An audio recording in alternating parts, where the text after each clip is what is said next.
Mesdames et messieurs, bienvenue à cet autre numéro donc, de votre émission Géopolitique internationale sur Afrique Média. Deux sujets donc posés sur la table des discussions ce jour. Depuis ces dernières années, les coups d'État en Afrique sont donc de plus en plus récurrents. Le dernier en date, la Guinée en Afrique de l'Ouest.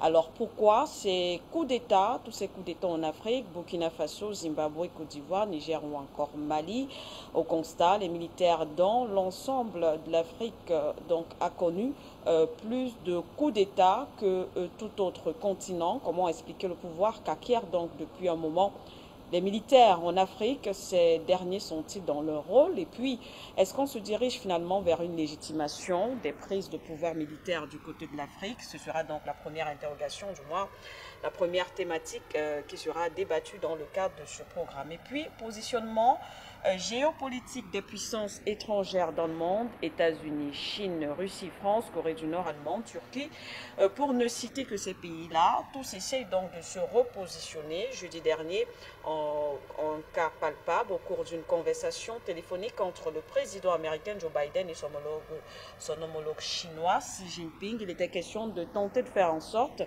que la concurrence entre les deux pays ne se transforme pas donc en conflit, ce qui traduit alors la réalité des tensions qui existent entre ces différentes puissances. À côté de cela, c'est Moscou et Washington qui s'affrontent par rapport à certains dossiers tels que l'Ukraine, si ce n'est pas la Russie, avec les États-Unis, c'est la Corée, du moins avec les États-Unis. Alors la France également n'est pas en reste, surtout en Afrique, où se joue une guerre de positionnement contre la Russie et la Chine. D'autres puissances également telles que la Turquie sont peut-être plus silencieuses, mais en même temps, elles peuvent être redoutables. D'ailleurs, un sommet Turquie-Afrique est en cours de préparation pour les prochaines semaines. On en parlera également dans cette édition.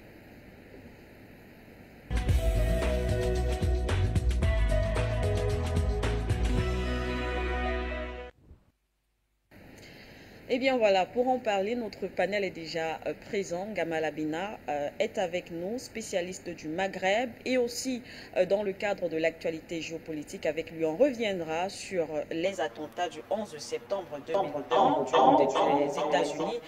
On s'interrogera bien sûr sur les questions, du moins les conséquences 20 ans plus tard. Bonjour à vous, Gamal Abina. Bonjour. Bonjour à vous. Merci. Michael Garmandiègue, vous êtes aussi avec nous aujourd'hui une fois de plus. Bonjour et bienvenue. Bonjour Manuela, merci pour l'invitation. On rappelle que vous êtes analyste à l'agence Observateur Continental dans le cadre de l'actualité géopolitique. Vous reviendrez sur ce qu'on appelle, ce qu'on a qualifié de supposée occupation de Mali par l'Europe. Le vice-ministre de la Défense met la Russie donc en garde. Également, Sébastien Périmoni, vous êtes avec nous. Bonjour. Oui, alors le son a été coupé. Bonjour Madame Siquet et bonjour à tous les auditeurs d'Afrique Média. Bonjour à tous. Merci à vous Sébastien Périmoni. Avec vous, on parlera de cette autre actualité. Le chef des Nations Unies redoute un scénario similaire à l'Afghanistan au Sahel. On fera donc une lecture de cette actualité avec vous. On rappelle que vous êtes auteur du livre Voir l'Afrique avec les yeux du futur, rédacteur en chef du site www.afriquedufutur.com. Et voilà, enfin notre invité, c'est bien sûr Luc Michel avec nous. Bonjour à vous Luc Michel. Bonjour à vous Manuela, bonjour à mes collègues et à nos téléspectateurs. Vous savez que j'apprécie particulièrement votre émission parce qu'au XXIe siècle, seule la géopolitique explique le monde. Au XIXe siècle, c'était l'économie politique de Karl Marx, de Friedrich Nietzsche et d'Adam Smith, mais aujourd'hui, c'est la géopolitique qui rend compréhensible le monde du XXIe siècle et probablement celui du XXIe siècle. Merci Luc Michel pour cette autre invitation. Vous avez répondu une fois de plus présent. Avec vous, on parlera des relations entre la Turquie et l'Afrique. Que doit-on attendre de cette coopération? Eh bien, chers téléspectateurs, on prend la transition. Ensuite, on revient.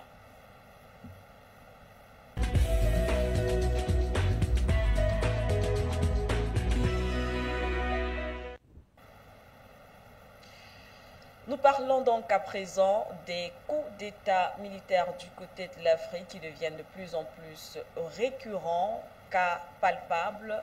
Guinée-Conakry, ce pays de l'Afrique de l'Ouest, le président Alpha Condé, vous le savez, a donc été renversé par les militaires de ce côté-là. Alors, je vais commencer par vous, Luc Michel, sur cette question. Qu'est-ce qui explique, selon vous, ces coups d'État multiples du côté de l'Afrique? Je ne suis pas un partisan de l'agenda occidental. Les militaires en Afrique, ils comblent un vide qui n'existe pas au niveau politique et au niveau de la société civile. Ce qu'on appelle la société civile en Afrique, c'est l'instrumentalisation par les Occidentaux et particulièrement les réseaux de Georges Soros depuis plusieurs décennies.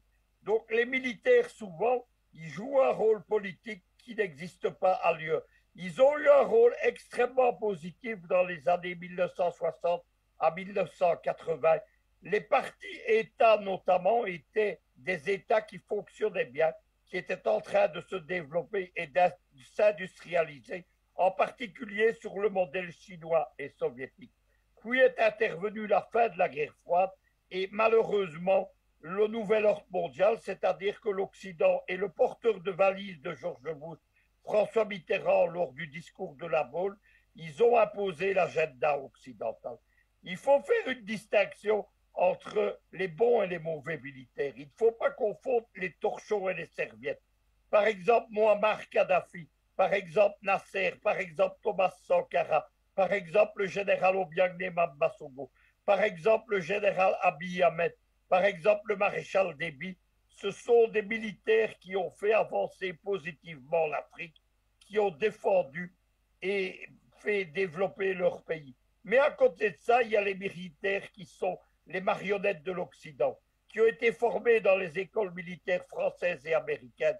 Il y a deux exemples. C'est le lieutenant-colonel devenu général Zida, qui a confisqué au premier jour de la révolution burkinabé, celle-ci, lorsqu'on a renversé Compaoré en 2015. Zida avait été formé en Floride, à l'école de la CIA. C'était un officier américain. Il a tenté de confisquer la révolution burkinabé. Ça a marché pendant 2 ans. Aujourd'hui, il est réfugié aux États-Unis. Nous avons un exemple immédiat, c'est le lieutenant-colonel qui vient de prendre précisément le pouvoir à Conakry. C'est un ancien légionnaire français, marié à une officier de l'armée française, mais c'est surtout l'officier de liaison de l'Africom avec les forces spéciales de Conakry qui ont pris le pouvoir. Ces forces spéciales qui ont été suréquipées et surarmées par les Américains. Tous ces gens-là, ils sont en Afrique pour faire, c'est la 5e colonne des Occidentaux. Il y en a dans de nombreux pays. Ils sont là pour imposer l'ordre occidental. Il faut donc bien distinguer les deux. Il n'y a pas une vague, comme on le raconte, de coups d'État uniformes. Ça, c'est les Occidentaux qui nous le font croire pour attaquer les colonels de Bamako, pour attaquer le fils du maréchal Idriss Déby Itno, le général Mahamat Déby Itno, pour attaquer d'autres gens dans beaucoup de pays. Par exemple, le général Abiy Ahmed, ancien responsable des services spéciaux éthiopiens, qui actuellement est agressé au Tigré par les Occidentaux. Ceux-là, évidemment, il faut les attaquer. Il y a une campagne qui est menée par les réseaux de Georges Soros contre tous les armées d'Afrique centrale et du Sahel, les Camerounais, les Maliens, les Centrafricains, les Tchadiens, les Éthiopiens, les Burkinabés. Il y a une campagne sans fin contre les armées africaines pour cacher les crimes de guerre des armées occidentales. Il ne faut donc pas confondre les torchons et les serviettes. Il faut bien distinguer les militaires pro-occidentaux qui sont des traîtres à l'Afrique, des militaires patriotes qui font avancer le panafricanisme.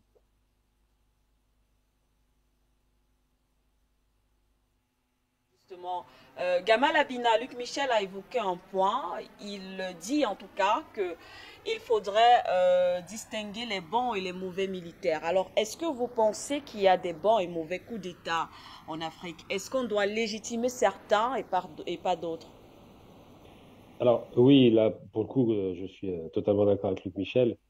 Effectivement, il y a les bons et mauvais coups d'État en Afrique. D'abord, il faut commencer par le début. L'Afrique est colonisée par l'Occident, l'Angleterre et la France, donc par un royaume et par une république.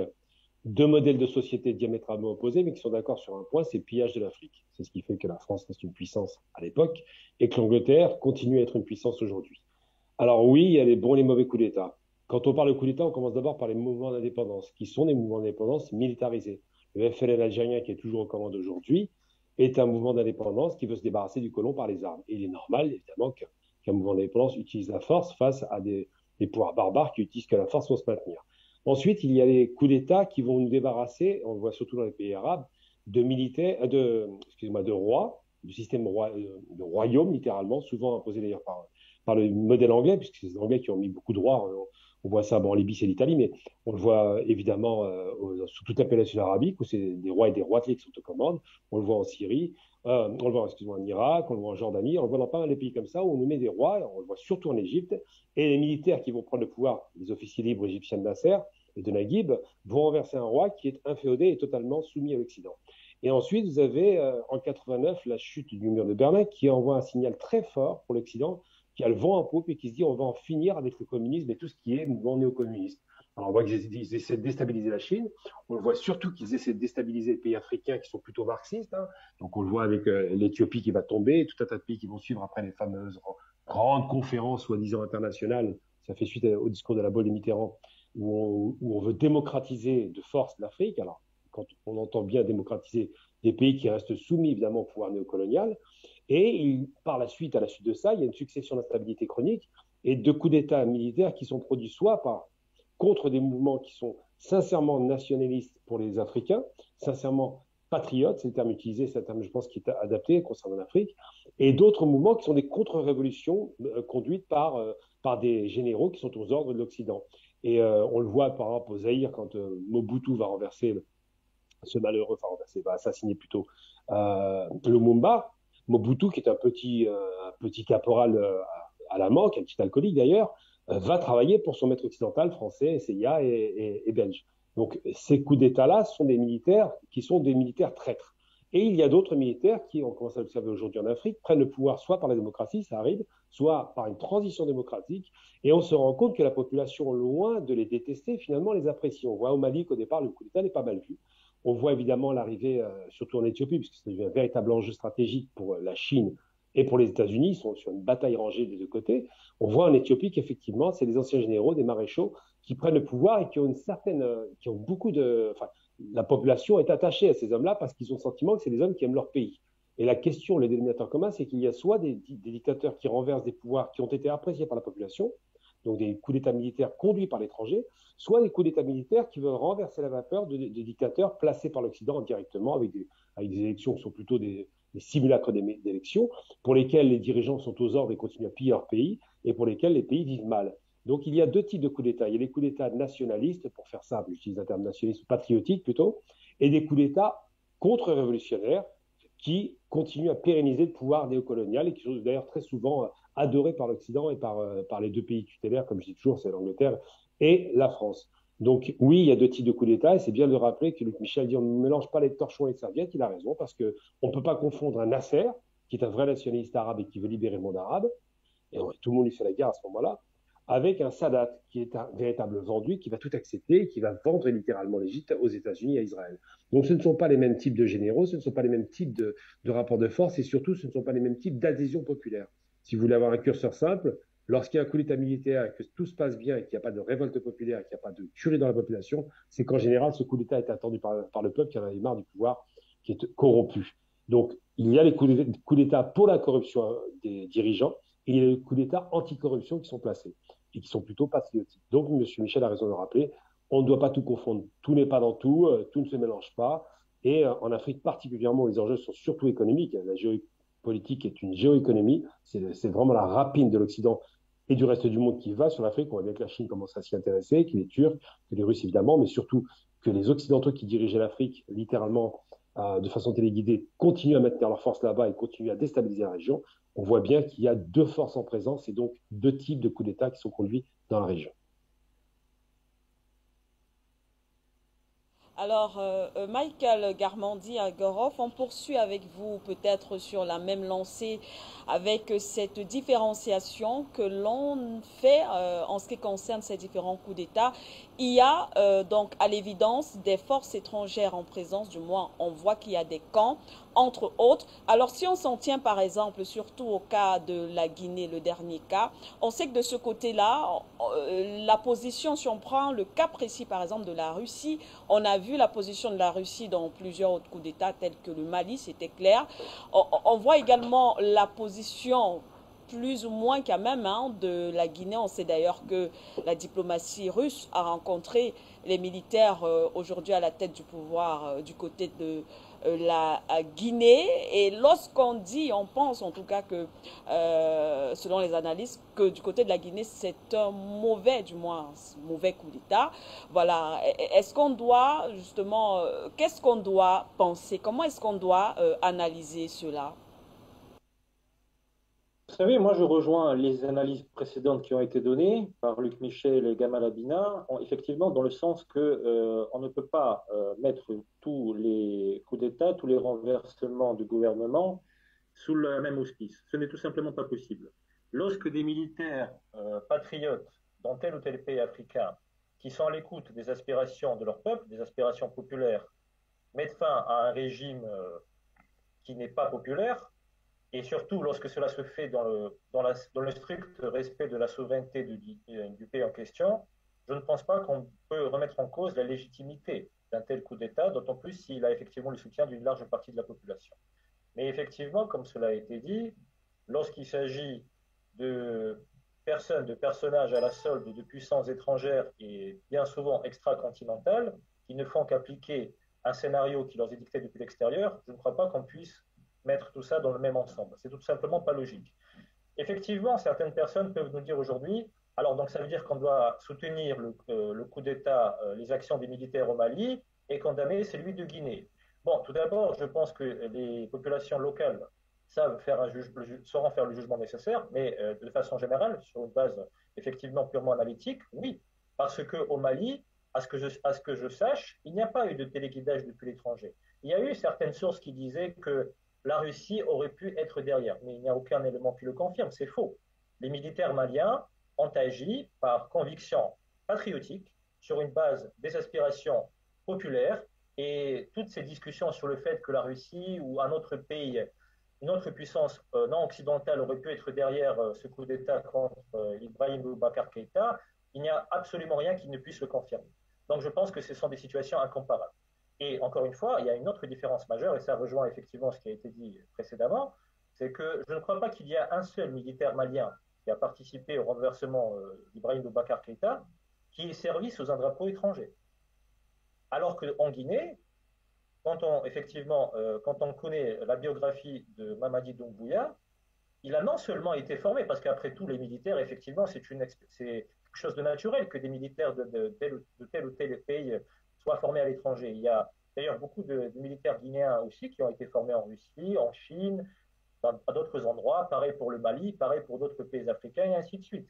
Mais, je m'excuse, quand un militaire qui se revendique patriote sert sous le drapeau étranger, et pas n'importe quel drapeau étranger, sous le drapeau de l'ancienne puissance coloniale, qui, on le sait aussi, n'a jamais pardonné à la Guinée-Conakry, les décisions datant d'il y a plusieurs dizaines d'années, avec ses Touré notamment, et le fait de ne pas avoir rejoint la zone du franc CFA. Toutes ces choses ne s'oublient pas. Et ce personnage, non seulement a servi sous ce drapeau, mais effectivement, il y a d'autres éléments qui ont été rappelés aujourd'hui. Il est marié à une officier de l'armée française. Quand on prend en compte tous ces éléments, je m'excuse de les dire, mais je ne pense pas qu'on puisse mettre sur la même balance les deux situations, que ce soit au Mali et en Guinée, parce que nous avons effectivement affaire à deux situations très différentes. Les militaires patriotes, ils ne sont guidés que par les aspirations nationales et qui sont à l'écoute des aspirations populaires. Alors, je ne dis pas qu'en Guinée, tout était parfait et qu'il n'y avait pas eu peut-être effectivement des raisons comme elles ont été avancées pour le renversement d'Alpha Condé, mais il n'empêche que quand on voit la biographie de Mamadi Doumbouya, je pense effectivement qu'on ne peut aucunement de parler d'une quelconque légitimité dans le cadre du coup d'État qui a été réalisé quand on connaît sa biographie et quand on connaît le fait qu'il a été tout simplement un mercenaire pour le compte des forces armées françaises. Parce qu'être un légionnaire, on aime beaucoup parler ces derniers temps des mercenaires russes en accusant les instructeurs qui sont présents, par exemple, en République centrafricaine.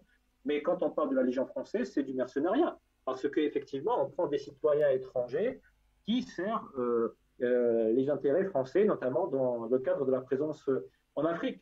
Et Mamadi Doumbouya était un ancien légionnaire français. Au-delà du fait d'avoir été également formé en France, en Israël et tout ça, mais la formation, laissons ça de côté. Et encore une fois, je pense que sa biographie et ses affiliations personnelles confirment qu'on ne peut certainement pas parler d'un coup d'État légitime, comme cela a été le cas au Mali, qui effectivement a été réalisé par des militaires patriotes à l'écoute des aspirations de leur peuple. M'ont dit Sébastien Périmoni, selon vous, quels sont donc les enjeux géopolitiques et pourquoi pas aussi géostratégiques de ces différents coups d'État qu'on observe du côté de l'Afrique? Oui, vous m'entendez? Très bien, Sébastien. Oui, très bien. Il ne faudrait pas tomber dans la caricature du sketch. Vous savez, on a un sketch très connu en France, des inconnus, qui dit qu'il y a le bon et le mauvais chasseur. Mais au final, les deux sont la même chose. Donc, il ne faudrait pas qu'on tombe dans ce piège-là. Et je pense qu'on peut déterminer a priori ce qui est un bon coup d'État ou un mauvais coup d'État, si on veut parler comme ça, par rapport au projet qui est mis en place par la suite. Moi, je pense que c'est ça qui est déterminant. Sinon, il y a un autre moyen de savoir si les choses sont un bon coup d'État ou un mauvais coup d'État. Il suffit de lire France Info, tout simplement, le matin, et vous voyez si le coup d'État est soutenu, s'il est légitime ou s'il n'est pas légitime. Dans le cadre de la Guinée, dès le lendemain, si vous voulez, était clair que c'était tout à fait un coup d'État bénéfique, soi-disant, et que comme l'a titré France Info, que le vrai perdant de ce coup d'État était la Chine. Puisque vous savez que la Guinée, historiquement, Sékou Touré avait été le premier, quasiment, je crois, ou dans les premiers à avoir reconnu la République populaire de Chine en 1958. Il y a eu la période socialiste. Et depuis le retour d'Alpha Condé, je crois que c'était en 2010, si je ne me trompe pas, les liens avec la Chine, justement autour du développement industriel, les mines de bauxite. Il y avait même le projet de création d'une ligne de chemin de fer de plus de 600 km. Donc il y avait tout un renversement de la politique guinéenne qui certes était loin d'être parfaite, mais qui tendait, si vous voulez, à aller vers un processus d'industrialisation du pays. Exactement ce qu'a fait justement le président éthiopien quand il a lancé la construction du train entre Djibouti et Addis Abeba, qu'il a créé des zones industrielles, qu'il a commencé à faire venir des usines dans son pays. Et on avait ce mécanisme qui était en train de se mettre en place en Guinée. C'était certes lent, mais la dynamique était là. Et la Chine aidait dans ce processus. Et comme le dit France Info, il est clair qu'aujourd'hui, l'alliance qu'on appelle l'alliance du Quad, en fait, avec le Japon, les États-Unis, l'Australie, ont décidé clairement, explicitement, ils ont même publié des textes, vous pouvez les trouver sur le Council of Foreign Relations, les sites de George Soros, les sites du département d'État américain. Ils ont décidé que la Chine était un rival au niveau international et que partout, ils créeraient ce qu'ils ont appelé un cordon sanitaire, bon, c'est à la mode en ce moment, pour empêcher les intérêts chinois de se développer sur le continent africain, si on parle de l'Afrique. Et donc là, on peut très facilement comprendre ce qui se passe, si vous voulez, dans le cas guinéen. Après, moi, je pense que j'ai une analyse peut-être un petit peu différente, dans le sens où moi, je pense qu'il faut sortir de la géopolitique. Aujourd'hui, la géopolitique, vous savez, ça a toujours été l'arme de l'Empire britannique, via la City de Londres, d'organiser des coups d'État partout, et pas simplement en Afrique, en Amérique latine. Indira Gandhi en Inde a été assassinée dans les années 80. Et à chaque fois, vous avez une révolution, une contre-révolution. Et les contre-révolutions, certes, elles sont légitimes, mais elles font partie intégrante de cette géopolitique. L'essentiel, c'est qu'il y ait le chaos permanent. Donc c'est pour ça que ce que je disais au début, c'est un bon coup, entre guillemets, c'est qu'est-ce qui va en sortir. Et je pense qu'aujourd'hui, moi, ce que j'attends avec impatience, c'est qu'on ait un dirigeant africain qui dise, voilà, aujourd'hui, nous, on sort du franc CFA, on recrée une banque nationale, on lance des projets d'industrialisation du pays et la communauté internationale, qu'elle aille s'occuper de je ne sais pas quoi, du réchauffement climatique ou autre chose, si ça l'amuse. Mais voilà, je pense que un bon coup ou un mauvais coup doit être déterminé par ce qui va en sortir. Et je pense qu'il est temps pour les pays africains aujourd'hui de sortir de l'esclavage monétaire. Et à mon avis, c'est là où on pourra savoir si c'est un coup d'État pour le peuple, par le peuple et avec le peuple, ou alors juste une nouvelle énième mascarade de contre-révolution, révolution. On va faire un autre tour de table pour sortir aussi de cette première thématique très rapidement. Luc Michel, je reviens donc vers vous. Alors, bon ou mauvais coup d'État, Luc Michel, ce qu'on sait tout de même, du moins, on a l'impression que l'on se dirige quand même vers une légalisation ou légitimation des coups d'État militaires en Afrique parce que lorsque ces événements se produisent, il y a bien évidemment des condamnations, telles que le cas justement du côté de la Guinée, mais ce sont des déclarations, que ce soit de la communauté, du moins la communauté africaine ou de la communauté internationale tout court, des déclarations de condamnation habituelles, mais qui ne réussissent pas à changer quoi que ce soit la situation. Le pouvoir continue en tout cas d'être exercé par les militaires. Alors, qu'est-ce qui explique selon vous cette évidence-là, ce pouvoir qu'aujourd'hui qu'acquièrent les militaires? Et aussi, est-ce que c'est aussi le rôle des militaires de pouvoir changer la donne lorsqu'ils pensent, si on s'en tient à leurs arguments, qu'il y a un problème de gouvernance dans le pays? Justement, les coups d'État n'ont plus lieu qu'en Afrique, parce qu'en Afrique, il y a des imperfections de la société. Il n'y a pas une société civile à part artificielle. Il n'y a pas une société politique souvent. Les partis politiques souvent ne sont que des partis ethniques. Par exemple, le parti de Cellou Dalein Diallo en Guinée-Conakry, qui est le nouveau civil de la junte militaire, c'est un parti qui s'appuie sur l'ethnie Peul. À partir de ce moment-là, les militaires ont donc un rôle non pas légitime, mais un rôle essentiel dans un jeu politique qui est imparfait. Il faut soutenir, il faut se rappeler quelque chose, c'est que pour l'Occident, il y a des bons et il y a des mauvais dictateurs.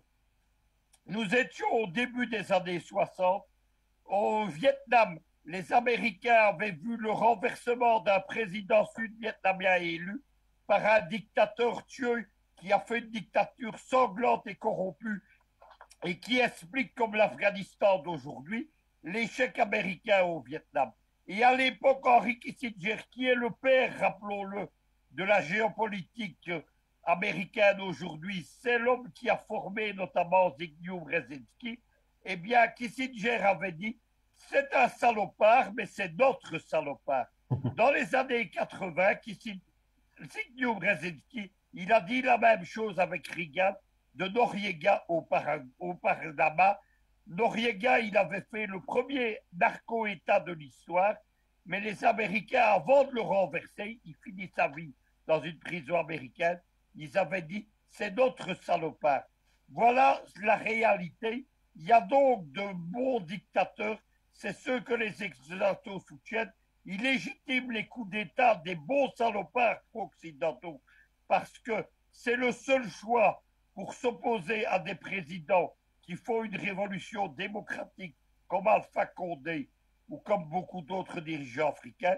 Il y a les mauvais dictateurs. Les mauvais dictateurs, c'est les mauvais généraux qui se dirigent vers la Chine, vers la Russie, qui sont patriotes et nationalistes, qui veulent se réapproprier les recettes de leur sous-sol. Rappelons quand même qu'il y a d'autres généraux qui interviennent dans le cadre patriote, dans le cadre des institutions démocratiques. On a le général Ndayishimiye au Burundi, ou surnom très soviétique de général Neva, qui a gagné les élections. Nous avions Kabila, qui a laissé tomber le pouvoir quand il a perdu les élections.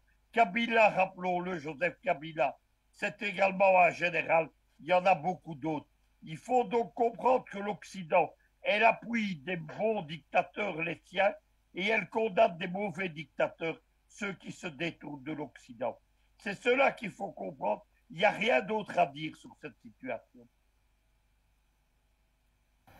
Merci à vous. Merci à vous, Luc Michel. Gamal Abina, alors, est-ce que ce n'est pas aussi un signal d'alerte pour les différents gouvernements africains en place en ce qui concerne peut-être l'organisation, du moins une façon d'assurer, d'avoir la main mise sur leur armée? Est-ce qu'il ne faudrait pas revoir un certain nombre de choses au regard justement des enjeux géopolitiques? On a l'habitude d'énumérer ici sur nos plateaux. Est-ce que ce n'est pas un signal d'alerte pour les dirigeants africains? Alors, je vais déjà commencer en préambule par rappeler une chose que j'ai bien aimée, qui vient d'être dite à l'instant. C'est qu'effectivement, c'est intéressant d'écouter la presse française ou les radios ou RFI, je ne sais, lorsqu'ils vous parlent de coup d'État. C'est toujours magnifique parce qu'ils utilisent toujours des termes en fonction de leurs intérêts. Je traduis. Je vais vous donner deux noms qui vont vous faire rire, mais vous allez comprendre un peu la logique. Et ça m'a toujours marqué. Si je vous dis BHL ou DSK, donc trois petites lettres sapatoches, c'est pour désigner deux personnages que la plupart des gens n'aiment pas. Donc Dominique Strauss-Kahn et puis Bernard-Henri Lévy. Si je vous dis IBK, sympa, hein, M6, MBS, MBZ, on a toujours des petits sobriquets sapatoches en trois lettres comme ça qui sont très fashion, qui montrent que ces présidents sont effectivement, enfin ces présidents, c'est souvent des rois dictateurs, sont souvent perçus comme étant des personnages qu'on aime bien, qu'on aimerait avoir autour de soi. C'est les générations 2.0, c'est des personnages qui sont modernes, qui s'inscrivent dans la modernité. C'est un peu ça l'idée qu'on a, mais ce n'est pas des personnages qui posent problème puisqu'ils sont adoubés littéralement. Quand on sait qui est MBS, par exemple, il a quand même découpé un type en morceaux. Donc, le curseur est toujours le même. Quand on utilise des termes très précis pour désigner son adversaire ou son soumis, en l'occurrence, on a parlé tout à l'heure à l'instant, c'est bien de rappeler aussi la stratégie de Brzezinski qui faisait suite effectivement à l'information à l'époque de Kissinger, qui disait que ce sont nos salopards. Ce sont nos salopards. Un narcotrafiquant, par exemple, comme Monsieur Ananas, qui finira en prison aux États-Unis, sera renversé que le jour où il va dire « je ne veux plus, écoutez mon maître ». Et à ce moment-là, il devient le diable. Et c'est toujours ce rapport-là qui est inquiétant. C'est vrai qu'en Afrique, la problématique qui se pose, c'est deux problématiques. La première, c'est la souveraineté économique. Et à l'instant, ça a été rappelé très bien, de dire que quand on ne peut pas battre monnaie, quand on ne contrôle pas la sève de l'économie, qui est la monnaie, la masse monétaire, la façon de donner une valeur à sa monnaie, puisqu'elle est donnée à Paris, cette valeur, je parle du franc CFA évidemment, ou de l'écu aujourd'hui, ce sont des monnaies de singe qui sont destinées à contrôler les pays. Et à partir de là, quand on ne contrôle pas sa monnaie, on ne contrôle pas sa capacité à créer de la richesse. On ne contrôle pas sa capacité à négocier avec des partenaires étrangers et surtout, on ne contrôle pas sa capacité à produire une industrie, et en l'occurrence, de l'armement. L'Afrique n'a pas d'industrie de l'armement quasiment totalitaire, à part l'Égypte qui est contrôlée par les États-Unis et la petite industrie naissante algérienne. Sinon, il n'y a pas, bon, je ne parle pas de l'Afrique du Sud évidemment, il n'y a pas des capacités à créer de l'armement. Quand on ne crée pas de l'armement, on ne crée pas les conditions nécessaires de sécurisation d'un État. Parce que quand on n'a pas d'armée ou une armée bien entraînée, on ne le fait pas. Ensuite, on a rappelé à l'instant qu'effectivement, la plupart sont entraînés par West Point, souvent, par Saint-Cyr ou par l'école russe ou chinoise, surtout l'école russe. Majoritairement, ces généraux sont donc sous influence idéologique des pays qui vont les former. Alors, c'est très évident en ce qui concerne Saint-Cyr et West Point, et ça démontre une chose, c'est que le jour où on a besoin de ces gens-là, on est capable d'appuyer sur un mécanisme automatique qui fait qu'on leur rappelle que la démocratie, c'est nous, et que vous devez nous répondre. Donc l'Afrique ne se libérera, si elle doit se libérer un jour, de ses craintes, parce qu'on parle des craintes de coup d'État, vous venez de l'évoquer, ne se libérera de cela que le jour où elle aura sa capacité à la fois à créer ses propres élites militaires, ne plus passer par l'école étrangère, ou alors par des écoles qui nous sont favorables plutôt. Et surtout, le second aspect, la capacité à créer sa propre armée, ses moyens de défense qui sont autonomes et indépendants. En partenariat, hein, ça existe très bien, le principe de faire la fabrication d'armements par des brevets, c'est possible, hein, les usines peuvent être installées, mais aujourd'hui, les Africains sont incapables de pouvoir faire ça au sens large du terme, jusqu'à l'Afrique du Nord. Hein, je dis franchement, la Libye, on a vu ce qui s'est passé, ça a été un effondrement généralisé parce que ces conditions n'étaient pas réunies. Et c'est vrai qu'on doit s'inquiéter de savoir qui dirige réellement les pays africains. Parce qu'ils ne peuvent pas se défendre, ils ont toujours besoin d'une intervention miraculeuse étrangère, on l'a vu avec l'opération Berkane, et ça, c'est inquiétant. Alors, pour répondre à votre question, effectivement, l'Afrique a à craindre d'autres coups d'État téléguidés. L'Afrique a à craindre de façon chronique depuis 70 ans maintenant, pratiquement, des coups d'État à chaque fois encastrés en fonction de la politique nationaliste du dirigeant. Si celui-ci s'inscrit dans un souverainisme économique et politique, eh bien, on va l'abattre, et on fera croire en plus que c'est une volonté populaire, ce qui est souvent faux d'ailleurs. Et pour prendre l'exemple qui va vous parler immédiatement, ça remonte, c'est les années 50, hein, en Iran. Le ministre Mossadegh, ministre du pétrole, avait nationalisé le pétrole. Au bout d'un moment, les Américains ont fait semblant d'organiser un coup d'État soi-disant spontané de la population. Ils vont le démettre de ses fonctions, ils vont l'assassiner avec un faux procès, uniquement parce qu'il a eu l'idée de se dire « je vais récupérer la richesse de notre pays, le pétrole ». Eh bien, l'Afrique, aujourd'hui, c'est pire que ça. Ce n'est pas une richesse, ce n'est pas le pétrole ou le gaz. C'est toutes les richesses au monde, toutes les terres rares, tout est concentré en Afrique et l'Afrique est devenue un véritable théâtre d'opération, de prédation de l'Occident d'un côté et évidemment de partenariat, parce qu'ils en ont besoin, de l'Est de l'autre, qui fait que c'est une véritable zone sismique. Et c'est la raison pour laquelle, effectivement, les craintes sont à... Je ne vous cache pas que je pense que les 10 prochaines années vont être extrêmement difficiles pour les Africains s'ils ne sont pas capables de se fédérer et de s'organiser pour avoir une armée commune de défense. C'est le seul moyen pour qu'ils s'en sortent aujourd'hui. Merci Gamal Abina. Michael Garmondi-Agorov, alors au constat, il y a encore beaucoup de manquements, en tout cas du côté de l'Afrique. Mais alors, est-ce qu'il n'est pas également temps pour ces partenaires africains, tels que la Russie, la Chine, entre autres, qui semblent plutôt bien accueillis sur le territoire africain, est-ce qu'il n'est pas temps pour cela de passer peut-être un peu plus à l'offensive, justement pour permettre aux États africains d'avoir le contrôle aussi sur le plan stratégique de leur armée? Oui, je pense que effectivement, il faut qu'il y ait une interaction encore plus accrue et je pense que du moment que ce partenariat sera demandé par les pays concernés, parce qu'il faut quand même bien comprendre une chose, si effectivement il y a des États qui suffit qu'ils activent un bouton et leurs agents pourront passer à l'action, ce n'est pas le cas de la Russie et de la Chine. C'est-à-dire que la Russie, par exemple, on a beaucoup parlé déjà de la Centrafrique dans le passé. C'est vrai que c'est un pays dans lequel la Russie aujourd'hui s'est beaucoup imposée. On peut véritablement parler de l'alliance russo-centrafricaine, mais la Russie n'est pas venue d'elle-même. Il y a eu une invitation officielle émise par le chef d'État, le professeur Faustin Archange Touadéra. La Russie a répondu par la favorable et on a vu aujourd'hui les résultats. On a vu le résultat, c'est-à-dire un pays qui a été martyrisé depuis de longues années par une longue guerre civile et des groupes armés, des bandits de grands chemins et autres qui contrôlaient 2 tiers du territoire. Aujourd'hui, on voit bien que cette page est globalement tournée. Ça ne veut pas dire qu'il n'y a plus de défis, qu'il n'y a plus de problèmes à résoudre, mais la situation sécuritaire n'a plus rien à voir avec ce qu'elle était à cette époque. Donc je pense que du moment que ce sera un partenariat voulu, bien sûr qu'il faut le faire. Moi, j'ajouterais autre chose.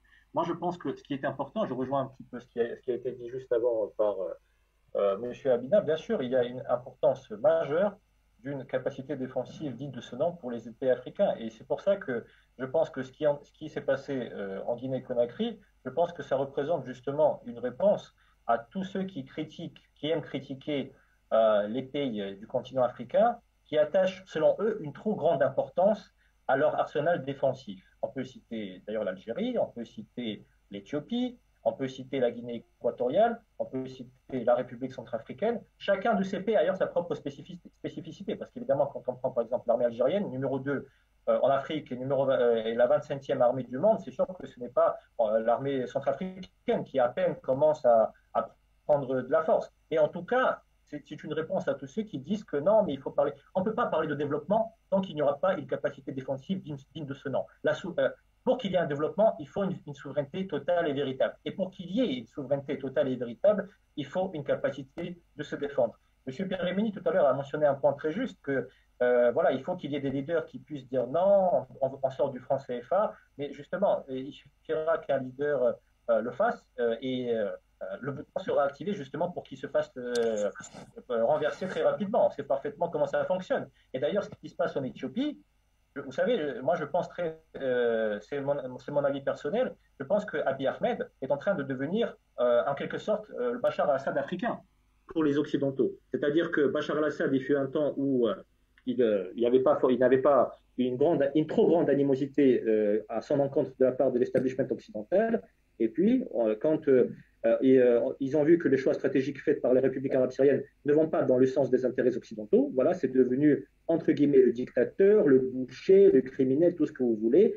Et regardez avec Abiy Ahmed. Il est très populaire dans son pays. Il dispose d'un soutien populaire qui n'est pas à présenter. Il est arrivé au pouvoir de façon totalement démocratique. Plus que cela, il a obtenu le prix Nobel de la paix en 2019, il y a 2 ans à peine. À cette époque, lorsque les Occidentaux, l'establishment occidental pensaient que l'Éthiopie se trouve dans leur orbite, on disait que voilà, Abiy Ahmed, c'est l'exemple, c'est un leader africain qui doit être pris en exemple, c'est l'exemple pour la région et même pour tout le continent. Mais il a suffi que Abiy Ahmed, en étant un patriote, fasse des choix stratégiques et qui renforce son interaction avec la Chine et de nouveau avec la Russie. Regardez maintenant CNN, regardez les campagnes médiatiques occidentales qui attaquent Abiy Ahmed et l'Éthiopie, aussi bien dans la presse anglo-saxonne que dans les médias hexagonaux. c'est devenu l'homme à abattre. Et je ne serais pas surpris, enfin, en tout cas, je pense qu'aujourd'hui, vu la situation et vu la capacité de résistance qui se forme, je pense que l'Éthiopie saura résister efficacement avec l'aide de ses partenaires et de ses alliés, mais il n'empêche que les Occidentaux seraient ravis de créer le même chaos qu'ils ont fait à l'époque en Syrie pour l'Éthiopie, justement pour en découdre avec Abiy Ahmed et faire de lui donc le leader qui est tant apprécié par son peuple et qui a même eu une grande reconnaissance internationale, ils veulent faire de lui le paria de ce qu'ils appellent la communauté internationale.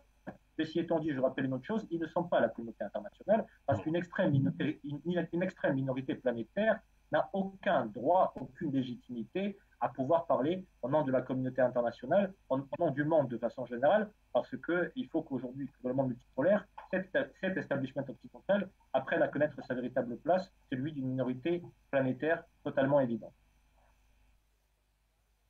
Sébastien Périmoni, on sort avec vous sur cette question. Peut-être quelles leçons tirer après ces différents, du moins le dernier en Guinée, mais surtout comment éviter pour les dirigeants ou gouvernements africains les coups d'État dans leur pays.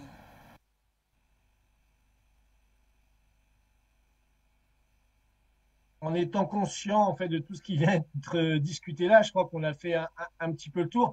Il y a quelque chose que j'aimerais signaler qui est quand même intéressant, c'est la déclaration donc vient de faire Andrei Kortunov. Donc c'est très intéressant. Il était à l'une de nos conférences de notre institut Schiller et il vient d'écrire un papier justement sur les différents types d'interventions qui est publié sur le site du RIAC, où il explique justement la légitimité aujourd'hui d'intervenir pour la Russie, si vous voulez, dans le cadre des coups d'État en Afrique. Et je pense que petit à petit, la Chine aussi va rentrer dans ce processus de soutien plus direct par rapport à justement avec la volonté de stabiliser le continent. Et ce que dit Kortunov, il dit voilà, il y a deux types d'interventions. Il y a les interventions qui sont les politiques de changement de régime, donc qui sont là vraiment des politiques impérialistes au strict sens du terme. Et il y a de l'autre côté des interventions comme en Syrie où un État souverain appelle un partenaire à venir se protéger contre le terrorisme. Il faut quand même rappeler, si vous voulez, on est quand même dans un monde de dingue. Vous avez, aujourd'hui c'est le 11 septembre, c'est l'anniversaire du 11 septembre, Al-Qaïda a été pourchassé partout sur la planète.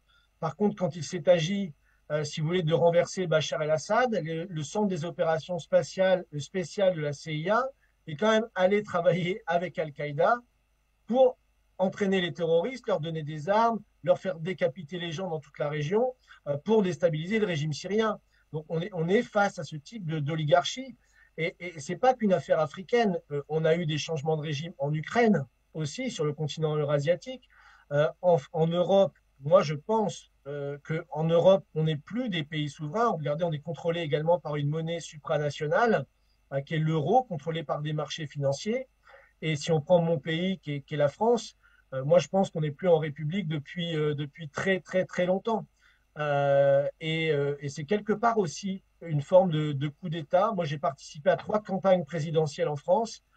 Si vous voulez, notre parti n'a même pas eu 1% du temps de parole dans toutes les élections. Donc c'est aussi une forme de coup d'État, de museler, si vous voulez, les gens qui dénoncent cet impérialisme et ces paradoxes, comme le paradoxe de on combat la CIA, le Al-Qaïda ici et on le soutient là-bas. Donc on est face à cette oligarchie financière et je pense que aujourd'hui, et je pense que c'est un peu la bonne nouvelle pour le continent africain, ce que disait Michael, c'est que dans le cadre de l'Éthiopie, dans le cadre du Mali, dans le cadre de la Centrafrique et autres, on a quand même des pays, des dirigeants qui sont conscients de comment fonctionne cette géopolitique et je dirais sont quelque part plus prêts à éviter, si vous voulez, de retomber inlassablement dans l'échec et dans le terrorisme ou dans l'échec du coup d'État. Donc moi, je pense que ça, c'est quand même une bonne nouvelle pour le continent. Merci à vous, Sébastien Périmoni. Ce sera dans Sans Transition pour aborder rapidement également la seconde thématique. On y fera juste un seul tour de table. On y reviendra dans nos prochaines éditions, vu le temps imparti qui nous reste. On va donc parler, du moins essayer de comprendre la bataille géopolitique des grandes puissances dans le monde. Je recommence ce tour avec vous, Sébastien Périmoni. Alors, quelle est l'analyse que vous faites comme ça de l'offensive? On va parler peut-être grand pays, du moins d'un pays puissant. On parle des États-Unis d'Amérique. Alors, comment comprendre l'offensive américaine dans le monde? Ah, aujourd'hui, et pour moi, je sais qu'on est en désaccord avec Luc sur cette question. Pour moi, aujourd'hui, ce qui va déterminer l'avenir du 21e siècle, c'est le Global Britain. Clairement, c'est la City de Londres qui contrôle 90% des marchés financiers, du trafic de drogue, du terrorisme, du blanchiment de l'argent, qui contrôle aujourd'hui via le Quad, par exemple, les Five Eyes, le MI6, etc. Vous avez un retour du Global Britain en puissance. Je l'avais expliqué dans la précédente émission. Ils sont en train de s'attaquer violemment justement à la politique américaine, qui évidemment que je ne soutiens pas, mais qui de se retirer de certaines zones. Et donc, on a ce Global Britain qui revient en force, parce que évidemment son système financier est en faillite, face à ce que j'appelle le retour de l'esprit de Bandung, c'est-à-dire l'initiative Une ceinture, une route, si on veut simplifier, l'initiative chinoise, l'Organisation de la coopération de Shanghai, l'Union économique eurasiatique. Donc vous avez aujourd'hui cette bipolarité quelque part qui va déterminer, si vous voulez, ce qui va se passer au XXIe siècle. Et moi, je ne négligerai surtout pas, si vous voulez, le rôle de la Grande-Bretagne dans ça. On le voit dans l'initiative justement de containment, comme on dit aujourd'hui, vis-à-vis de la Chine. On voit, si vous voulez, toutes les déclarations. Moi, j'invite tout le monde à aller regarder les 5-6 derniers articles de Tony Blair, où Tony Blair, explicitement dans les journaux britanniques, américains et autres, il dit il faut continuer la politique de guerre permanente dans le monde. On doit continuer cette politique, on doit être présent partout. Donc on a aujourd'hui cette faction anglaise. Je rappelle que Tony Blair était celui qui avait inventé les mensonges pour la guerre d'Irak de 2003. J'en passe et des meilleurs. Donc on a, à mon avis, aujourd'hui quelque chose qui va être fondamental, c'est la faillite du système financier et sa reconversion finalement, puisque c'est un empire financier qui contrôlait le monde via le consensus de Washington et le FMI, la Banque mondiale. Ce système aujourd'hui est terminé. Donc aujourd'hui, on va à nouveau avoir Global Britain, c'est-à-dire ça va être plus justement un retour à la géopolitique et à l'interventionnisme avec des politiques de false flag, comme on dit, c'est-à-dire des opérations sous faux drapeau qui vont être organisées évidemment contre la Russie, évidemment contre la Chine en particulier. Donc je crois que c'est ça qui va, à mon avis, être le grand débat, si vous voulez, du XXIe siècle. Sébastien, Michael Ergoro, je poursuis avec vous peut-être sur un cas précis. On l'a énoncé à l'entame de cette émission, cet échange téléphonique entre le président chinois et son homologue américain. Alors, il en est ressorti, en tout cas, selon leurs affirmations, que le monde entier souffrirait en cas de confrontation sino-américaine et que l'avenir et le destin du monde dépendent de la capacité de la Chine et des États-Unis à bien gérer leurs relations. Est-ce que cela veut dire que, à ce jour, la stabilité du monde dépend de deux pays, la Chine et les États-Unis? Non, je pense que cela dépend surtout de la capacité des partisans du monde multipolaire à continuer à renforcer l'axe de la multipolarité et à faire comprendre à l'axe des nostalgiques de l'ordre unipolaire qui est aujourd'hui totalement révolu et dépassé par les événements, qu'il n'y aura pas de retour en arrière. Je pense que c'est ça, c'est dans cela que se joue l'avenir du monde. Bien sûr, vous savez, le fait qu'il y a un dialogue qui existe, mais vous savez, entre la Russie et les États-Unis, il y a aussi des discussions. Mais on sait parfaitement, et on comprend tous parfaitement que derrière les déclarations diplomatiques qui peuvent parfois sembler être dans la neutralité ou dans la tentative d'améliorer les relations bilatérales, on sait parfaitement que les attaques de Washington, comme l'a dit d'ailleurs, comme l'a bien dit M. Périmoni, ça va se poursuivre. Et ça va viser aussi bien la Russie que la Chine. D'autant plus qu'aujourd'hui, la Chine, à la différence de sa politique... Enfin, moi j'ai été convaincu depuis déjà de longues années, parce que certaines personnes parfois me disaient « Oui, mais la Chine, elle n'est pas active sur le plan géopolitique, elle ne se concentre que sur l'économie. » Et moi, dès les événements de la Crimée, qui sont très importants pour nous, dès 2014, j'avais dit que la Chine, aujourd'hui, va continuer à monter en puissance géopolitiquement parlant, et on sait très bien dans quel camp elle se trouve. C'est-à-dire dans le camp justement avec la Russie et d'autres pays qui partagent les mêmes valeurs. Simplement, la Chine, effectivement, a choisi une tactique d'y aller d'une façon un peu modérée, mais aujourd'hui, la Chine affirme haut et fort ses ambitions géopolitiques. C'est-à-dire qu'aujourd'hui, la puissance chinoise ne s'appuie plus seulement sur l'économie ou la géoéconomie, mais aujourd'hui, il est clair, à travers d'ailleurs la politique menée par le président Xi Jinping, il est clair et évident que la Chine aujourd'hui est une puissance géopolitique majeure de premier plan et je sais aussi que le leadership chinois comprend parfaitement que l'intérêt de la Chine, c'est justement de travailler en étroite concertation avec des pays comme la Russie, l'Iran et d'autres nations du monde, grandes, moyennes, petites, mais qui partagent les mêmes valeurs. Et aujourd'hui, c'est ce qu'on est en train de voir. Et c'est ça qui fait particulièrement peur à l'establishment occidental. D'ailleurs, on en avait parlé il y a quelque temps, M. Perunoni en avait parlé, j'avais également abordé cette question, c'est qu'aujourd'hui, par exemple, en Afrique, on voit bien que la Russie et la Chine commencent de plus en plus, et je pense que ça va monter en puissance, à travailler en complémentarité, si vous voulez. C'est-à-dire qu'on disait souvent que la Russie, maintenant qu'elle est de retour en Afrique, elle aura aussi une concurrence à faire avec la Chine. Eh bien, pas forcément. Oui, vous pouvez trouver des entreprises qui peuvent se faire de la concurrence à un niveau local limité, mais de façon générale, les sphères d'expertise chinoises, ce ne sont pas forcément les sphères d'expertise russes et vice-versa. Et aujourd'hui, on voit bien qu'en ayant les mêmes valeurs et la même vision, bien sûr, avec les partenaires africains qui sont concernés par cette interaction, on voit bien que la Russie et la Chine, main dans la main, peuvent faire évoluer beaucoup de choses et apporter beaucoup de résultats positifs pour les pays africains qui souhaitent défendre leur souveraineté ou pour les pays africains qui veulent arracher leur pleine souveraineté véritable sur le continent. Et c'est ce qui fait particulièrement peur aujourd'hui à l'establishment occidental. On le voit déjà ouvertement dans certains articles anglo-saxons comme hexagonaux qui disent que si la Russie et la Chine vont réellement travailler en coordination ensemble sur le continent africain, c'est très mauvais. Et bon, les arguments habituels, voilà, ça va renforcer l'autoritarisme, les dictatures et tout ça, même si c'est ridicule, parce qu'encore une fois, en reprenant l'exemple de l'Éthiopie, voilà, parce que souvent on a essayé de caricaturer la Russie et la Chine comme des soutiens aux régimes autoritaires. Eh bien, l'Éthiopie, regardez Abiy Ahmed, le Premier ministre, le leader de la nation éthiopienne, démocrate, très populaire dans son peuple, qui a été élu démocratiquement parlant, qui a reçu le prix Nobel de la paix. Prenez le professeur Faustin Archange Touadéra en Centrafrique, c'est un dictateur? Non, c'est quelqu'un qui a été à l'écoute de son peuple, qui a gagné les élections de façon totalement libre et démocratique. Et aujourd'hui, personne ne peut nier, il suffit de mener juste un simple sondage parmi la population centrafricaine, il est de loin le politicien le plus populaire au sein de son peuple. Donc toute cette rhétorique de dire que la Russie et la Chine sont intéressés par soutenir des régimes soi-disant dictatoriaux et autoritaires, tout ça c'est de la propagande, c'est faux. La Russie et la Chine sont prêts à travailler main dans la main et en respect de la souveraineté des pays et en respectant les choix démocratiques des peuples concernés pour justement mettre un terme à cette politique néocoloniale de l'establishment occidental qui a trop duré. Et effectivement, comme cela a été également dit aujourd'hui par mes collègues, les Occidentaux ne cherchent tout sauf, ils ne cherchent pas la démocratie. Tout ça, c'est juste une belle couverture pour mieux faire avancer leurs intérêts. Et l'Éthiopie, puisque on a déjà plusieurs fois abordé l'Éthiopie aujourd'hui, n'en est qu'un exemple.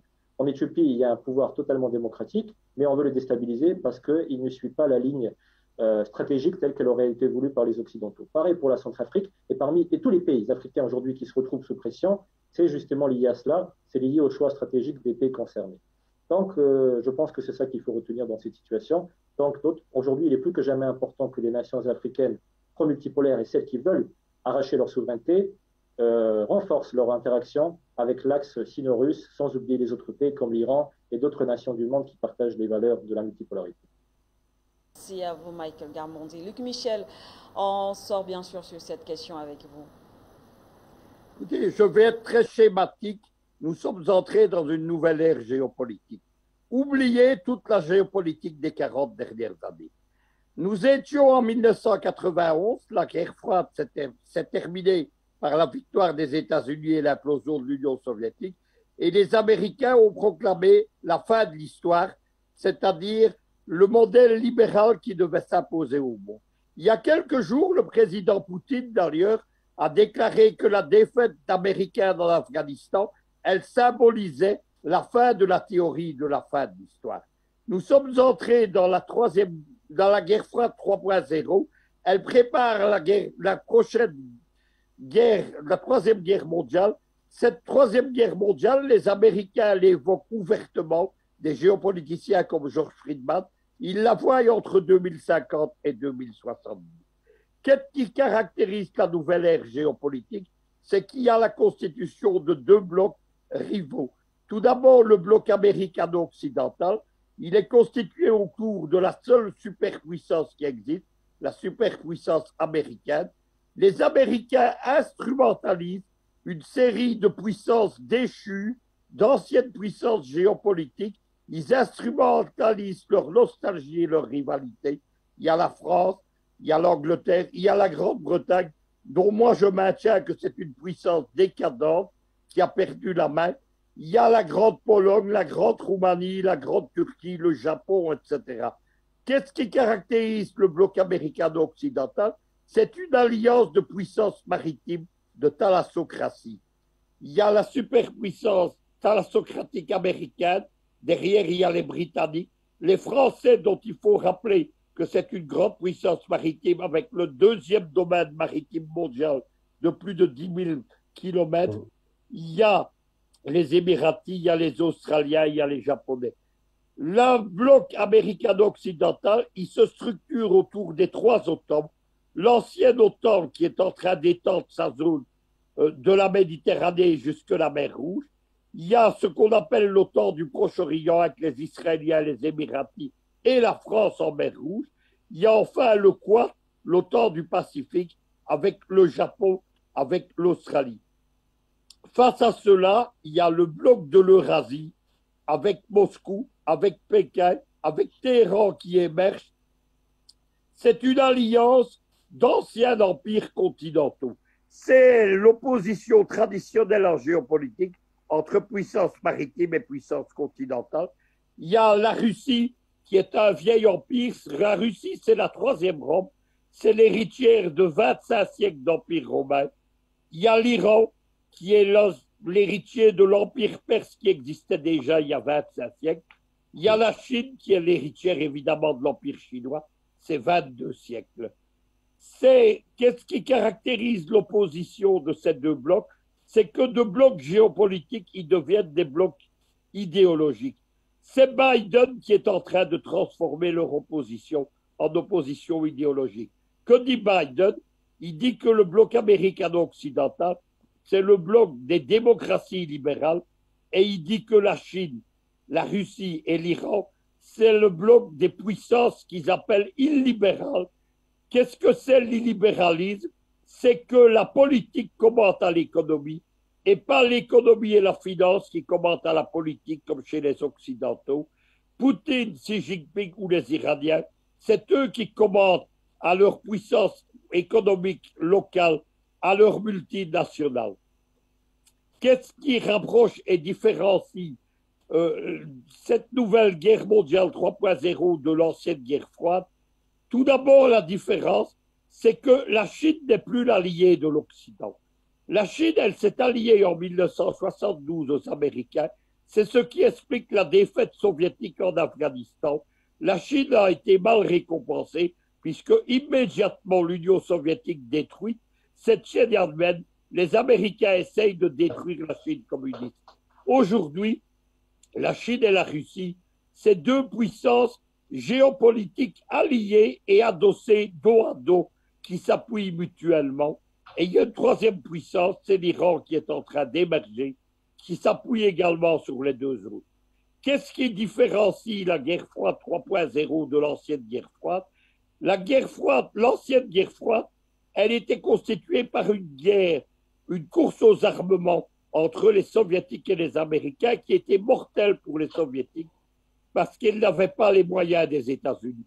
Aujourd'hui, la Russie et l'Iran, ce sont deux puissances pauvres qui ont choisi une nouvelle forme de guerre. C'est la guerre asymétrique qui est menée par Téhéran depuis 2006 au Liban et par Moscou depuis 2013 en Ukraine, c'est-à-dire qu'ils ne se laissent pas enfermer dans la course aux armements. Pour le moment, il n'y a que la Chine qui s'est laissée enfermer dans celle-ci. Elle fait la course aux armements avec les États-Unis. Il faut espérer qu'elle en sorte rapidement. Voilà donc la configuration géopolitique des 50 prochaines années et voilà ce qui caractérise l'opposition des blocs. Comme on vous l'a expliqué, la soi-disant communauté internationale, elle est réduite au bloc américano-occidental. C'est environ 1,5 milliard d'individus, mais L'Organisation de coopération de Shanghai, le bloc de l'Eurasie, c'est déjà aujourd'hui 3 milliards d'individus.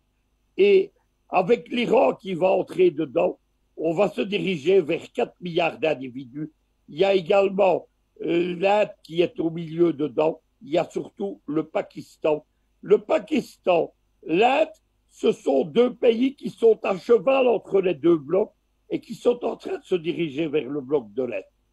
Enfin, il y a une dernière chose à savoir, c'est que idéologiquement, il y a deux projets. Le projet de la Russie, c'est le néo-eurasisme, c'est la grande Europe de Vladivostok jusque l'Atlantique. Il y a les routes de la soie de la Chine qui visent l'Europe et l'Afrique. Les projets de Xi Jinping, de Lavrov et de Poutine, ils visent à arracher l'Europe occidentale des mains des Américains. L'Europe, qu'est-ce que c'est? C'est un géant économique, c'est 600 000 hommes dedans, mais c'est un nain géopolitique à cause de l'OTAN. La destruction de l'OTAN, le rattachement de l'Europe au bloc de l'Eurasie, c'est la fin de la domination mondiale américaine. Ce sera le combat du prochain siècle. Alors on prend la transition, ensuite on revient pour la dernière partie de cette émission, l'actualité géopolitique.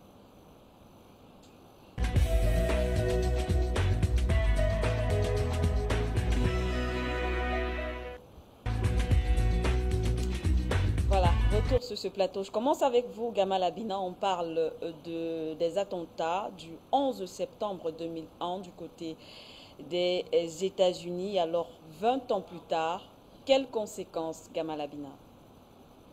Alors, pour revenir très rapidement sur les attentats du 11 septembre, donc un petit rappel historique nécessaire pour savoir d'où on part et où on arrive. Il faut savoir que c'est une guerre qui est conduite contre Al-Qaïda, qui, semble-t-il, l'enquête l'a déterminé, aurait été à l'origine des attentats du 11 septembre. Tout ça, c'était dit très rapidement d'ailleurs. Au bout d'une demi-heure, on a su que c'était Al-Qaïda après que les tours soient tombés. Donc, Al-Qaïda est créé en 88, en pleine guerre contre l'Afghanistan. Enfin, juste après les guerres d'Afghanistan. C'est créé par Ben Laden, qui est un opposant politique du pouvoir saoudien. Donc, Ben Laden va être recherché longtemps par rapport à cette fameuse opposition. Il va se réfugier au Soudan, puis après, il se réfugiera en Afghanistan, après que le Soudan ait été bombardé. Ensuite, en 98, les premières vagues d'attentats commencent à démarrer. Il y a d'abord les attentats à Nairobi et Dar es Salaam. Et le signal fort qui va donner le déclenchement de ces successions de guerres illimitées, qui sont effectivement une stratégie américaine pensée, même s'il a fallu un facteur déclenchant, c'était le 9 septembre 2000. Le 9 septembre 2001, deux journalistes tunisiens vont rencontrer, de prétendus journalistes tunisiens vont rencontrer donc Shah Massoud, le commandant Massoud qui est un allié de l'Iran, il faut le rappeler, pour l'Alliance du Nord. Ils vont le rencontrer, ils se font exploser, ces kamikazes, et tuent le commandant Massoud. Ça crée un précédent, et 2 jours après, il y a le démarrage des attentats du 11 septembre, cette succession d'attentats sur les tours du 11 septembre, sur le Pentagone et l'avion qui s'écrasera par la suite, qui vont conduire les États-Unis à démarrer une guerre qu'ils vont appeler une guerre contre le terrorisme. Alors à ce moment-là, c'est Bush qui est aux commandes, Bush fils, qui fait suite aux guerres de son père. Il faut rappeler que son père avait déjà fait la guerre en Panama puis à l'Irak. Et Bush fils déclare dans un discours qui est devenu célèbre qu'il fallait faire la guerre à l'axe du mal. Donc il va définir par la suite comme étant, évidemment, ça commence par l'Afghanistan, mais immédiatement l'Irak, qui n'a absolument aucune part dans ces attentats, l'Iran et la Syrie. Et ce n'est pas un hasard, ces pays-là sont des pays qui sont pointés du doigt depuis très longtemps pour les États-Unis. Donc, il y a ces attentats. 1 an après, on envahit l'Afghanistan, le 9 octobre 2011. Donc, au bout d'un mois, on prend Kaboul. Et puis, il y a toute une succession d'attentats qui vont être perpétrés à Bali en 2002, à Madrid en 2004 et à Londres en 2005. Donc, tous ces attentats vont conduire à la radicalisation des positions américaines qui vont créer une loi d'exception qui s'appelle le Patriot Act. Donc, les États-Unis vont commencer à confisquer et à montrer au reste de l'Occident qu'il faut passer par ces méthodes de négation des droits de l'homme et de négation de la Constitution. Ils vont commencer à confisquer les libertés individuelles des populations avec tout un tas de lois un petit peu scélérates, comme par exemple pouvoir à tout moment, pouvoir perquisitionner les véhicules à tout moment, les appartements, pouvoir mettre les gens sous écoute. Enfin, il y a tout un tas de lois comme ça qui sont là destinées soi-disant à lutter contre le terrorisme. Parce que le terrorisme, l'idée de la guerre contre le terrorisme, c'est une guerre protéiforme qui n'a pas de sens. C'est pas une armée qu'on a en face de nous. C'est des actions individuelles qui sont conduites, un peu soit organisées, soit pas organisées d'ailleurs. Et donc, les Américains vont déclencher une idéologie particulière qui permet de pouvoir attaquer à la fois l'Afghanistan puis l'Irak, puis tout un tas de pays comme la Somalie, par exemple, qui vont détruire avec les Shabab, tout un tas de pays qui sont considérés comme étant les axes du terrorisme. Donc c'est une sorte de saint blanc qui les autorise, avec des lois d'exception sans passer par le Parlement, à pouvoir déclencher des guerres comme ça préventives, comme on les appelle. Ensuite, il y a donc la guerre d'Irak en 2003, puis il y a la mort de Ben Laden en 2011. On se dit, bon, si Ben Laden meurt, il est assassiné au Pakistan par un commando américain, tout s'arrête, mais pas du tout. À partir de 2013, Daesh est créé en Irak, puis il y a toute une série d'attentats qui vont à nouveau redémarrer à Bruxelles en 2014, Paris 2015, Berlin 2016, et Daesh sera défaite en 2019, mais l'idéologie complètement djihadiste va se disséminer comme une sorte de métastase.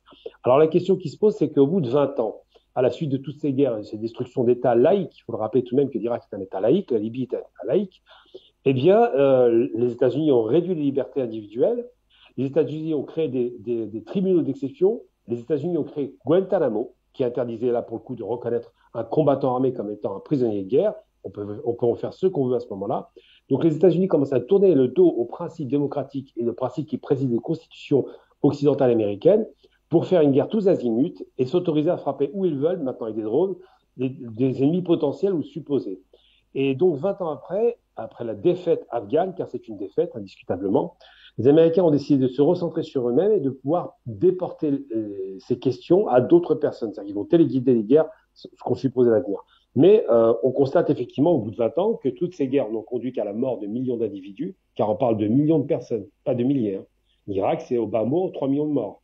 Je ne parle pas de la Syrie, on ne va même pas parler de ce qui s'est passé. Tout à l'heure, c'était rappelé que la Syrie, on a soutenu Daesh, donc il y a toujours un petit peu des rapports malsains. Mais quoi qu'il en soit, les États-Unis sont arrivés à un échec total, ont été discrédités. L'image de l'Amérique, qui après la guerre est l'image d'un pays soi-disant libéral, mais surtout un pays démocrate qui était là pour apporter des valeurs, démontre que c'est un pays qui n'a pas le sens des valeurs et qui n'a pas d'honneur, parce que c'est l'honneur dont on parle.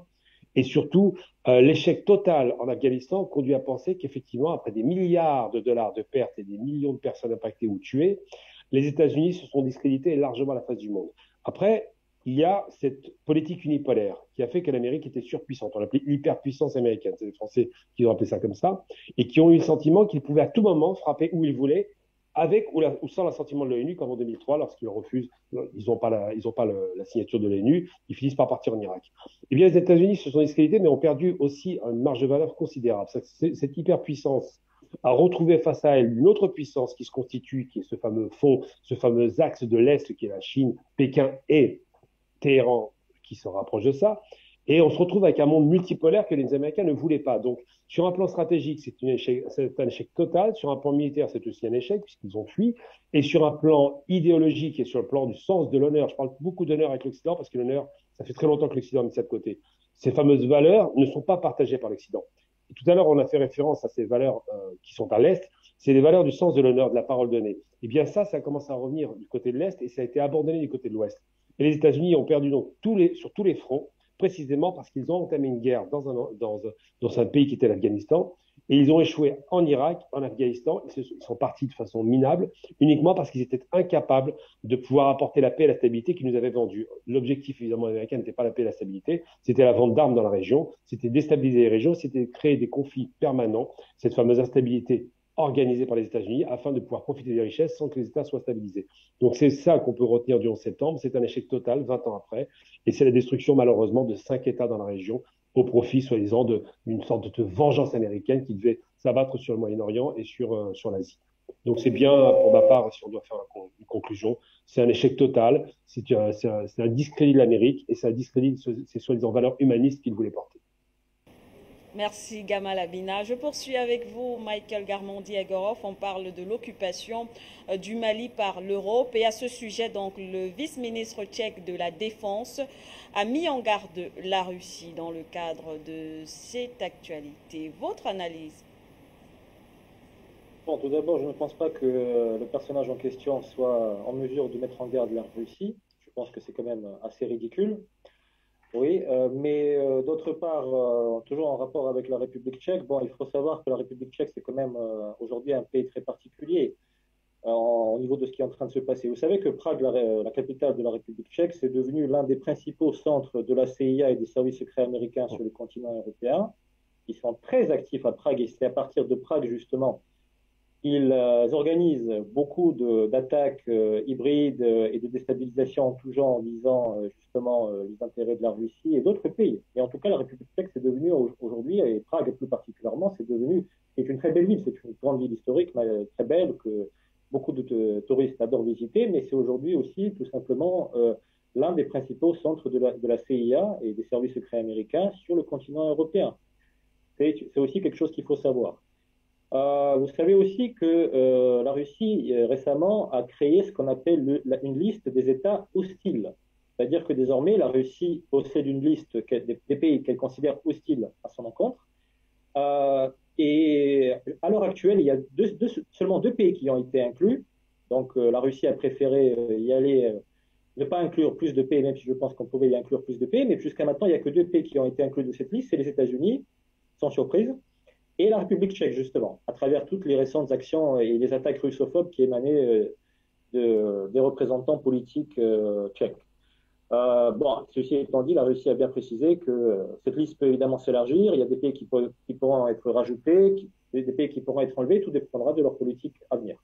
Maintenant, plus particulièrement concernant le Mali, puisque ça concernait cette déclaration concernait le Mali, vous savez, je l'ai dit plusieurs fois et je le répéterai encore, les Maliens et les autres peuples africains, d'abord, on n'a pas vu à quel niveau la Russie aurait parlé d'occupation. Les officiels russes, effectivement, interagissent avec l'État malien sur la base des relations bilatérales souveraines qui existent entre les 2 nations. Ça, c'est la première chose. Concernant le fait que la présence occidentale au Mali et plus généralement dans le Sahel, notamment dans le cadre de l'opération Barkhane, soit tellement aujourd'hui remise en cause par la population du Mali et d'autres pays concernés, je l'ai dit plusieurs fois, les Maliens et les autres peuples africains n'ont pas besoin d'entendre ou de subir une quelconque campagne informationnelle, communicationnelle qui vienne de la Russie ou d'ailleurs, d'autant plus qu'on attend des preuves de ce genre de campagne, parce que c'est ça qu'ils sont en train d'avancer. Aujourd'hui, les peuples africains sont totalement capables de faire leurs conclusions eux-mêmes. Et si aujourd'hui il y a ce ras-le-bol que l'on observe au Mali comme à d'autres endroits du continent africain et plus particulièrement au Sahel, puisque c'est du Sahel qu'il s'agit, c'est qu'effectivement on se pose des questions. Cette fameuse opération Barkhane dure depuis 2013, finalement pour quel résultat? Est-ce qu'il y a eu une quelconque stabilisation de la situation? Est-ce qu'il y a eu des résultats tangibles de la lutte, parce que c'est ça la base de cette opération, de la lutte contre le terrorisme? Non, on ne comprend pas. Et effectivement, c'est pour ça qu'à un moment, les populations locales, y compris du Mali, demandent des comptes. Elles ont le droit de demander des comptes, parce que c'est de leur pays qu'il s'agit, c'est de leur sol qu'il s'agit. Et effectivement, ils ont le droit de se poser des questions en se disant, quel est le résultat après 7 années de présence? Pourquoi est-ce qu'on peut pas, pourquoi la situation non seulement ne s'est pas améliorée, mais selon beaucoup d'experts et d'observateurs, elle s'est même empirée? Pourquoi?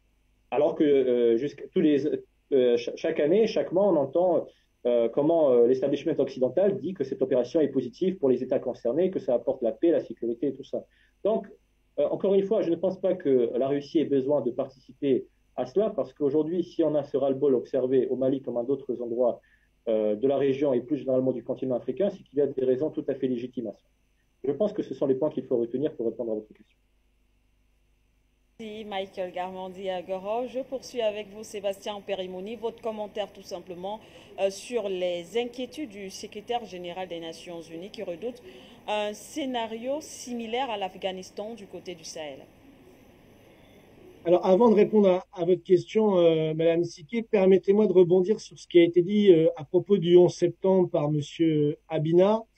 Et je voudrais le renvoyer personnellement et renvoyer aussi tous ceux qui nous écoutent, encore une fois, et une fois n'est pas coutume, sur France Info, qui vient de consacrer depuis plus d'une semaine un programme qui s'appelle Complorama, et dans lequel, si vous voulez, ils expliquent toutes les fameuses théories du complot. Et il faut savoir que Lyndon LaRouche, qui était mon ami malheureusement décédé, le jour des attentats du 11 septembre, était en direct sur l'émission de Jack Stockwell et a déclaré que c'était une opération commanditée depuis l'intérieur des États-Unis par le gouvernement lui-même pour justifier les guerres menées au Moyen-Orient. Et France Info rappelle, et là je suis désolé pour tous ceux qui nous écoutent, que nous sommes ici, et moi-même et M. Cheminade, considérés comme les véritables fondateurs du complotisme à la française. Donc voilà à qui vous êtes en train de parler, je suis désolé, mais c'est France Info qui le dit. Donc ça, je pense, c'est intéressant pour ceux qui nous écoutent d'aller voir ce petit complorama vous trouvez ça sur France Info. Après, en effet, M. Abinet a totalement raison. Le 11 septembre 2001, les États-Unis d'Amérique sont devenus une dictature, un État voyou, avec des lois d'exception qui ont permis de créer une société de la surveillance complète à des fins justement de développer cette politique qu'on connaît maintenant au Moyen-Orient et que malheureusement on connaît de plus en plus au Sahel. Alors moi, je pense, j'espère que le Sahel ne sera pas un nouvel Afghanistan, un nouveau Moyen-Orient. Je me bats pour ça. On se bat avec nos amis au Mali, on se bat avec nos amis dans d'autres pays pour que ce ne soit pas le cas. Mais aujourd'hui, ce qui est clair, c'est qu'il y a une volonté, en particulier des milieux occidentaux, de faire que la région du Sahel soit une région de chaos. Et on le voit, plus il y a l'intervention Barkhane, plus il y a de terroristes, plus il y a de terrorisme, plus la zone de terrorisme s'élargit. Donc en effet, il y a un danger de déstabilisation de l'ensemble de la région. Mais je pense que les forces aujourd'hui en présence, que ce soit au Niger, au Mali, dans d'autres pays, sont quand même assez conscientes de ça et font en sorte justement de nouer d'autres partenariats avec d'autres pays pour justement éviter que ce projet, parce qu'il s'agit bien là d'un projet de balkanisation, on pourrait citer l'accord d'Alger, un projet de moyenentarisation du Sahel. Et aujourd'hui, c'est un combat qui est en cours et on ne peut pas dire si oui ou non ça va devenir comme ça par magie. Non, c'est un combat politique. On a des amis qui se battent sur le continent. Nous, on se bat ici en France pour dénoncer cette volonté politique. Et voilà, j'appelle tout le monde au combat, voilà, parce que les choses ne sont pas définies d'avance. On va donc sortir une fois de plus avec vous, Luc Michel. On parle des relations qui lient l'Afrique à la Turquie. Que doit-on attendre de cette coopération en rappelant justement que dernièrement, du moins cette semaine, on le sait, le président de la République démocratique du Congo, Félix Tshisekedi, s'est rendu de ce côté-là. Un sommet donc est en préparation entre l'Afrique et la Turquie. On doit attendre une catastrophe géopolitique pour les Africains. Il faut rappeler que la Turquie, c'est la deuxième armée de l'OTAN et c'est le principal allié des États-Unis au Proche-Orient, en Syrie, en Asie centrale, en Azerbaïdjan et en Afrique, en Libye et au Sahel. Qu'est-ce qui anime la Turquie d'Erdogan? C'est une idéologie qu'on appelle le néo-ottomanisme. C'est la reconstitution d'une sphère géopolitique sur tous les territoires qui ont appartenu à l'Empire ottoman, en Asie centrale, au Proche-Orient et en Afrique. Cette théorie, elle est prolongée vers l'Asie centrale par une théorie géopolitique qu'on appelle le pantouranisme. C'est l'union de tous les peuples de langue turque d'Asie centrale dans un seul ensemble. En 1920, les Turcs ont fait la guerre aux bolcheviks, aux Russes donc, pour le contrôle de l'Asie centrale. Le pantouranisme, il est en opposition frontale et directe avec le néo-eurasisme russe. Comment est structurée la Turquie d'Erdogan? Elle a constitué une puissance globale. Cette puissance globale, elle repose sur 4 piliers.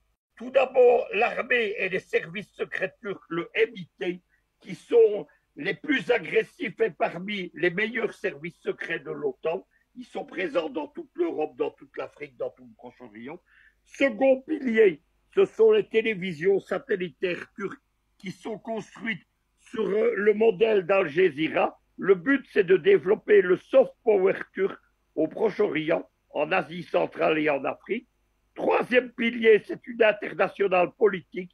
C'est que la Turquie a pris le contrôle des frères musulmans avec l'aide du Qatar. Le Qatar est considéré comme le coffre-fort de la Turquie.